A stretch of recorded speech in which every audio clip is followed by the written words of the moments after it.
So 40 in my right business change, yeah, I like I ain't know. Hai, welcome back with me, calon Menteri Pendidikan tahun 2045. Sorry guys, just kidding, okay? Don't take it serious. So today I would like to tell you about Perennials in these companies or VOC.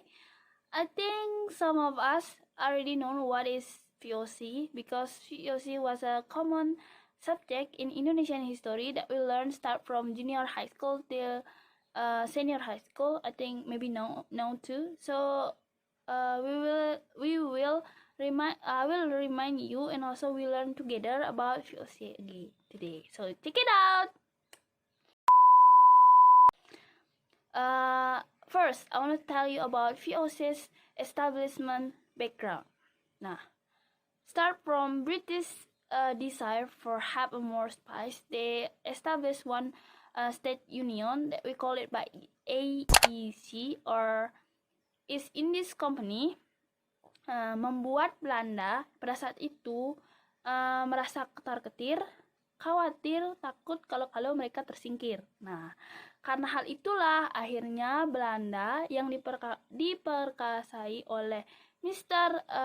Atas usulan dari Mr. Johan van Oldenbarneveldt yang kemudian diprakarsai oleh Prince Maurits, akhirnya didirikanlah VOC or Verenigde Oost-Indies Company that established on 20 March 1602. Untuk memimpinnya akhirnya dibentuklah 17 leader that we call it by Heren 17 atau 17 pemegang saham yang berkedudukan di Amsterdam. Nah, meskipun sebuah state union atau kongsi dagang, nyatanya kongsi dagang ini tuh didukung oleh negara dengan fasilitas-fasilitas dan special right atau hak oktroy. Nah, yang diberikan langsung oleh Queen Wilhelmina pada saat itu. Nah, ada dua hal pokok dalam hak oktroy. Yang pertama itu adalah monopoly rights, and the second was sovereignty right atau hak kedaulatan. Nah, karena itulah mengapa saya menyebutnya VOC itu like a state or country, whatever, kayak itu gitu, karena mereka itu kayak negara dalam negara gitu. First, I want to tell you about monopoly rights. Nah, dalam hak monopoli itu mereka itu berhak berdagang dan berlayar di wilayah sebelah timur Tanjung Harappa dan sebelah barat Selat Magellan, serta menguasai perdagangan for their interests.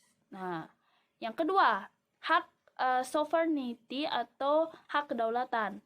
Mereka itu berhak gitu bertindak kayak suatu negara. Nah, yang pertama itu mereka itu berhak untuk memelihara angkatan perang, second itu menyatakan perang dan juga menyatakan damai, kemudian mengadakan perjanjian dengan raja-raja, memerintah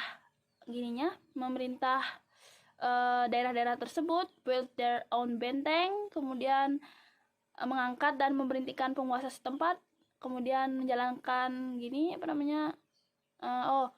exercise judicial power, take and firing employees, make their currency, mata uang sendiri, and collect tax atau memungut pajak tuh. Nah, because this special right, VOC itu growth rapidly berkembang pesat. Nah, karena itulah kemudian diangkatlah seorang gubernur jenderal, the first governor general, his name was Mr. Verwoerd, yang memerintah tahun 1610 sampai 1614. He has like a point of view, Jayakarta was a strategic city. So pada tahun 1611 Jayakarta tuh jatuh ke tangan VOC dan akhirnya dirubah nama menjadi Batavia dan kemudian menjadi pusat kekuasaan VOC pertama di Indonesia. Nah, for make a huge profit, mereka tuh melakukan beberapa monopoli perdagangan. Nah, dengan dengan beberapa peraturan. Nah, peraturan inilah yang membuat indigenous atau pribumi itu merasa terberatkan. Nah, pertama itu adalah Felipe Leveranti atau forced indigenous for sell their products to POC with the price yang ditetapkan oleh POC itu gitu. Bisa aja mudah-mudah gitu kayak gitu. Nah, their product was such as like spice, cotton, cinnamon, and then gula, sugar, beras, indigo, tanaman indigo, indigenous porifera, kemudian livestock, and then doing ekstripasi like mengatur peredaran bahan rempah dengan cara tuh they cut their spice tree for make it the price is stable and then not fall sharply gitu, nggak jatuh secara merosot tajam gitu, karena jumlahnya yang banyak di pasar akhirnya harganya jatuh turun gitu. Biar nggak kayak gitu akhirnya mereka dipotong tuh gininya apa namanya si tanaman ladanya gitu. Kemudian doing pelayaran hongi for make penjual tuh apa gitu nggak jual gitu dengan di black market, sehingga harganya kan pasti kalau di black market lebih mahal gitu. Biar nggak kayak gitu akhirnya dilakukan pelayaran hongi. And then kemudian pregiar special kayak mereka tuh wajib pajak dan membayar pajak bukan dalam bentuk uang tapi dalam bentuk hasil bumi. Nah, yang setara dengan nilai pajak itu. Yang nggak punya lahan tuh akhirnya mereka tuh dipekerjakan di lahan milik Belanda, bukan lahan milik VOC, tanpa dibayar. Nah, because that that's make two impact. First, the positive impact it actually for Dutch, and then negative impact it actually for indigenous or pribumi gitu. Nah, untuk menjalankan wilayahnya itu diangkatlah seorang governor general yang di bawahnya itu dibantu oleh Radvan Indi atau Dewan India, yang kemudian di bawah governor general itu ada yang namanya